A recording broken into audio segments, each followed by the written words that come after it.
This week on the 77% Street Debate.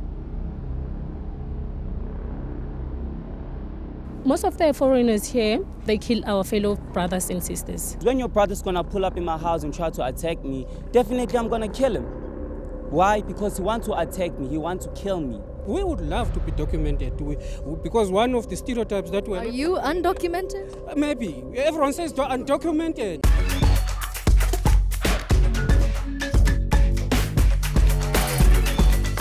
The 77% is back on the road once more, and this week we are in Johannesburg, South Africa, specifically the township of Alexandra. And it's here that we've witnessed some of the worst skirmishes related to xenophobia. It's not a problem exclusive to South Africa, but why is it that it seems to be flaring up quite often here?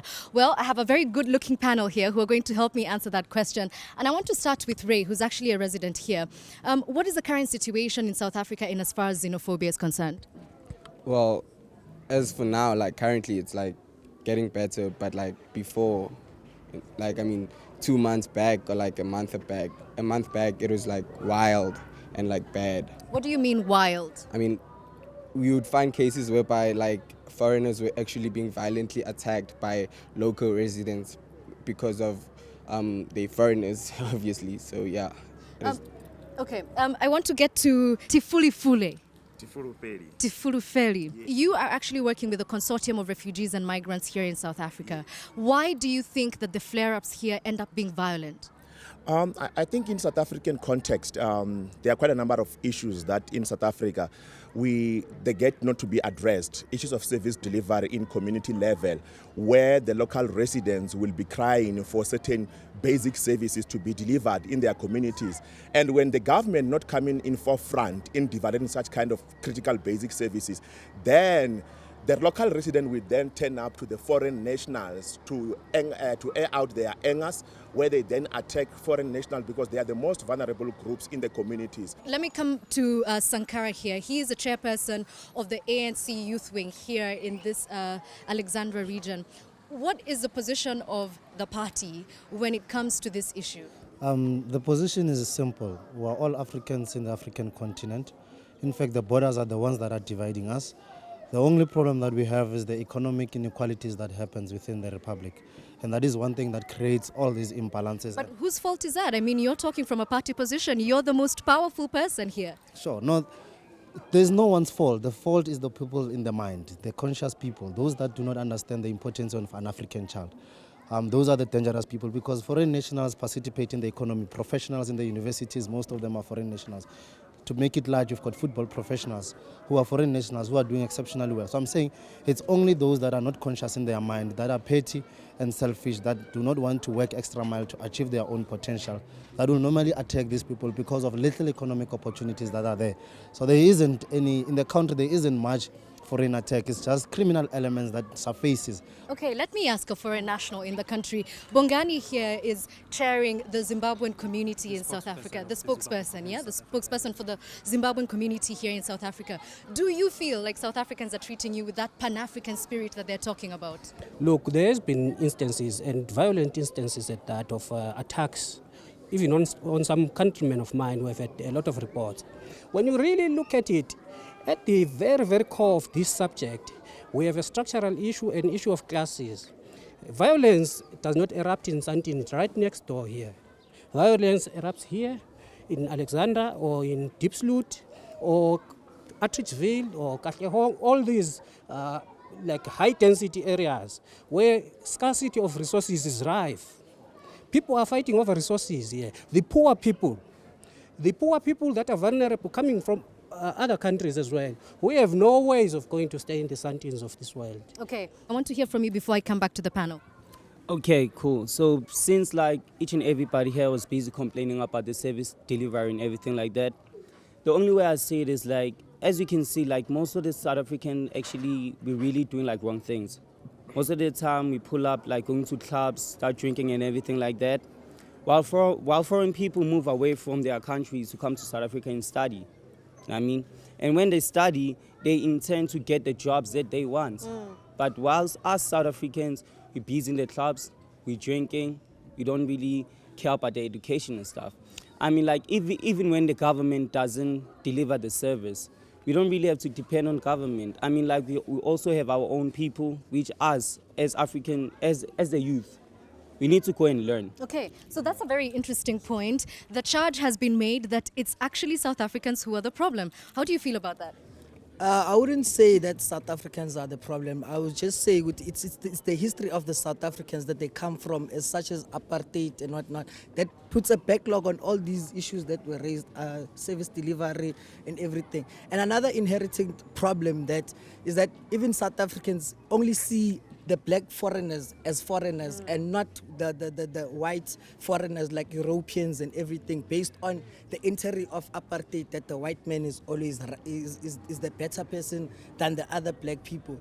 And the problem is that even with the illegal people, it goes down to the basics of the border controls and everything. So with the people just arguing and fighting each other, it goes back to the government, and that there are no places for those people to actually vent out. I have to come to you, Sankara, because you're being told that you're representing young people, but they have nowhere to vent. I don't think that's true. The problem then, when you want to reduce the whole thing to the fact that there are no service deliveries. I mean, foreign nationals are not taking any of the service delivery issues. We share the clinic with them. We share all the resources we have on the ground. So the fact of the matter remains, the little resources that we have, the inequalities. My fellow brother from Zimbabwe made it clear. The reason these things are happening in the confined space of the township. Why are they happening in the township? Because there's little resources that we share within the township. We live in squalor, and the little resources that we have are the ones that are creating all these frustrations. And the nearest enemy and the nearest person that you can attack is the weakest one. And in this time is any person who's illegal in the country, and that is why you're going to attack him. Okay. We all know it's a known fact that there are clinics, but you'll never find foreigners in the clinics. Why not? Because let me tell you what's going on. Like, this is the perception. First, no, I'm not saying there won't be, but it's unlikely for because of the treatment in the clinic. What is the treatment like? The treatment, firstly, of nurses. The nurses will be disregarded because you'll be seen as a foreign national. Even for South Africans who are South Africans, but the darker skin they will be perceived as foreigners, and they will get different treatments throughout. Same as with the crimes. With the crimes, even when they scapegoat and prey on the foreigners, and with the xenophobic attacks because of their social delivery with the governments. They know when they prey on the foreigners, when they go to the police station, they will not be prioritized. Let me come to Letabo here. You are a university student. How is the representation in your varsity? Is it what we're hearing there, that South Africans are busy lazying around and it's filled with foreigners? Yeah, I would say that. You know what? I think the problem start within us, like the South African. I think if the foreigners were coming into South Africa legally, that was going to be like a little bit like easier for us. Because if they come illegally in South Africa, like most of the foreigners here, they kill our fellow brothers and sisters. They kill your fellow brothers and sisters? Exactly. So that is a problem. Do you mean literally killing, like murder? Exactly. Like you would say, if they kill, they're not gonna like find fingerprints and stuff. So that's why I'm saying people from outside the country, if they were coming to South Africa like legally, like it was gonna be better for us. Okay. I want to see by show of hands, how many here are foreigners, meaning not South African? Yeah. Okay. So how does it feel for you to hear that foreigners are coming to this country and causing crime, labeling you murderers? Is this true? Like, I really don't have, I have no idea where it comes from, basically. But what I see is, basically people that come to South Africa from, a different country. They're obviously coming here with, a motive. They have a plan. They want to work and do something at the same time. While South Africans are, they sort of have some sort of privilege, and they feel like when they don't get some of the things, they feel like they're entitled for things that foreigners work for. All of the things that foreigners build and get, they are things that they work for. Nobody literally gives them out, or even tenders are awarded to South Africans more than foreign internationals. And with murder and all of those things are things that I really can't talk about because I have never seen. Okay. Let me come to you. You've raised some really interesting points, which I'm going to bring back. Go on. Oh, yes. You know, our political leadership are the very great cause of xenophobia, because in many cases they will go out and say, in our clinics we can't deliver services in clinics because we are overburdened by migrants. We can't deliver RDP houses because we are overburdened by migrants. We can't deliver basic education, which is quality, because our schools are full of migrants. But when you go to those schools, you only find 10, 13, 15 people, and the rest are South Africans. And when such kind of report comes out to the lay person who is unemployed, sitting at home, not getting a job, that person will definitely say, no, I have to attack, I need to chase, I need to hate this person who's making my life very difficult, because a certain prominent leader has said some sentiment which are totally unacceptable. Because I mean, really, if we are in Africa, you cannot be telling that you cannot deliver basic quality education because there is someone from Zimbabwe who's studying in that primary school. Our President Cyril Ramaphosa, he strictly said in a public domain that we are coming after you as foreign national. We are going to clamp down to all foreigners. What does that statement say to a lay person on the ground? It simply says that foreigners are not allowed. They need to be clamped down. And how do you clamp down? You then attack, and then xenophobia start. Let's get the ANC guy here to respond. So you've been told that you're making blanket statements. Your utterances are what is creating institutionalized xenophobia. I beg to differ, and I'm differing in very issues that the fellow panelists are raising. My brother is referring to the kids and healthcare services. We've got pregnant women in the country who are giving birth in all the hospitals. The issues must be raised, but they are attended to. Even in schools, the children in school, they are not taken back home not to study. They are accommodated within the education system in the country while we are raising the issues there. Because resources allocation in any country, it's limited based on the citizenship of the country. And that is why when you affiliate to the international community that you're talking about, there should be a grant coming out of, that's why we've got ambassadors, embassies in this country to address issues of a particular foreign nationals. There is nobody that should be just be a person because of just be himself, not be documented. That's what we are saying. Everybody must be documented so that there's proper trace record of who is he in the country. And we're not saying those that are illegal in the country must be driven back away. We're saying they must be normalized. I really just want to understand from you, Ray, what does that mean to you? It means that if they are somehow documented, then life will be better? Yeah, so can I define what illegal immigrants? Irregular is actually the proper term. There's All right. no human being who's illegal. Okay, yeah. So from my understanding, an irregular citizen is one who doesn't have any identification. One who, like, for instance, if they commit a crime, they like untraceable. They can't be found. Because they're not in the system. Exactly, they don't. Okay. Yeah. But do you feel that if the foreign nationals were, for some reason or the other, to vacate this area, that life would suddenly be okay? Your hospitals would work perfectly? Not entirely. Of course, the country's going to have its own problems. But I feel if the illegal foreigners were to be shifted, things would be better. I don't understand this. Let me ask someone who's documented. Does it change for you? When you have your papers, does the perception of other South Africans against you as a foreigner change? Or is it still the same? No, it's still the same. They still see you as like a foreigner because at the end of the day, they don't know who is documented. You know what I mean? Like, I could be like from literally in this neighborhood and everything and be a foreigner.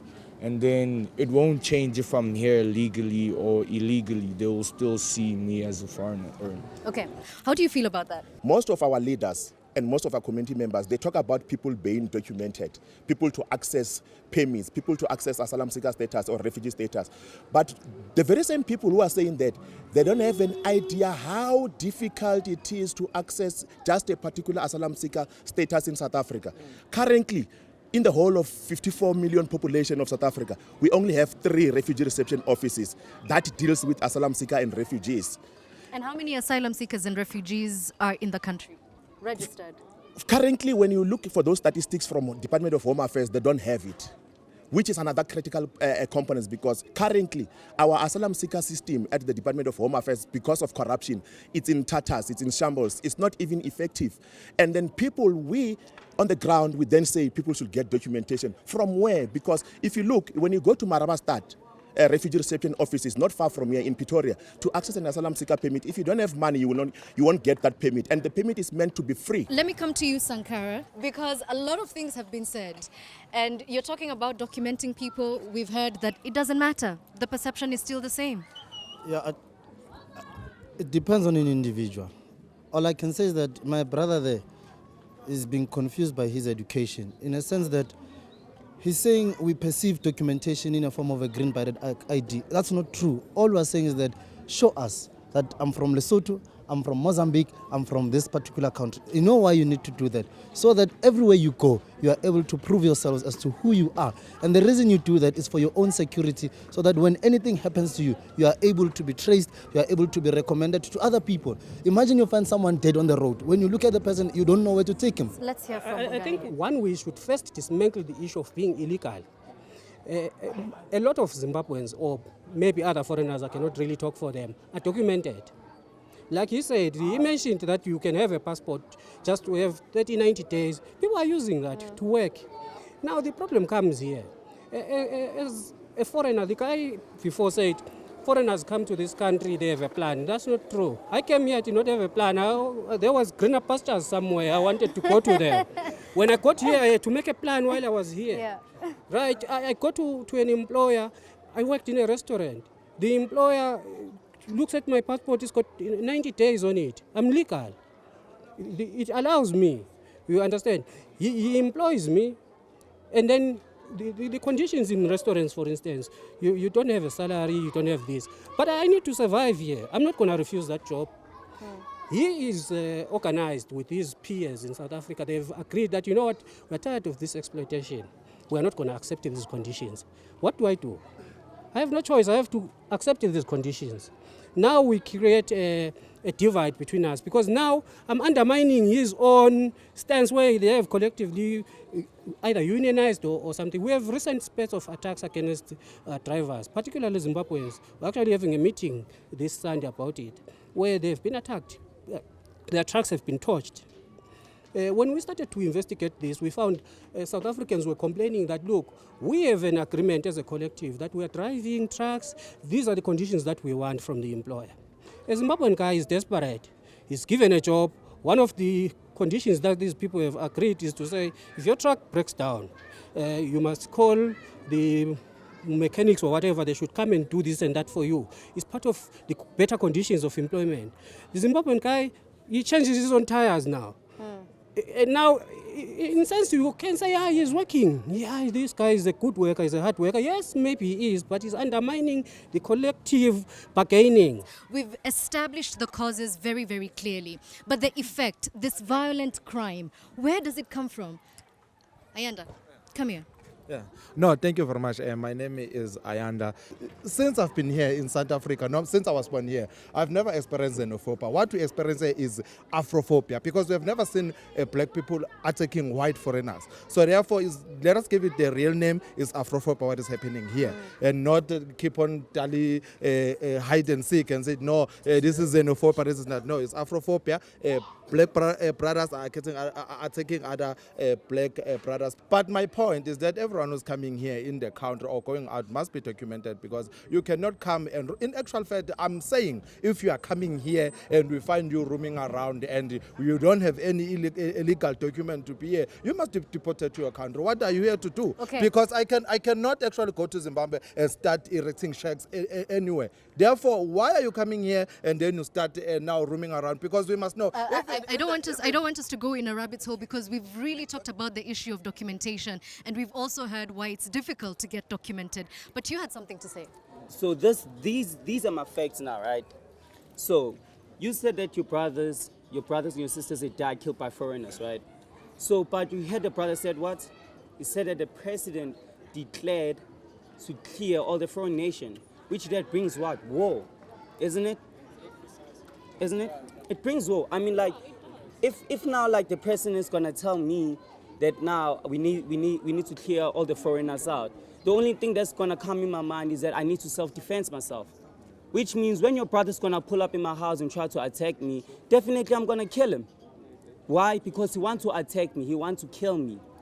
And at the same time, my brother here is also right. This is Afrophobia. I've never seen a black person go to attack like some Brazilian because the skin is white. Sorry. No, wait. I'm not even done. I'll tell you, right?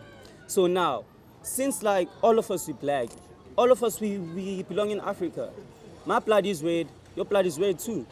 So because they come from other foreign countries, and when they get here, they get bullied, they get looted. Has this happened to you? So in my school, before actually I knew how to speak English very fluently, I was actually speaking Portuguese. So now these two niggas, they pull up on me.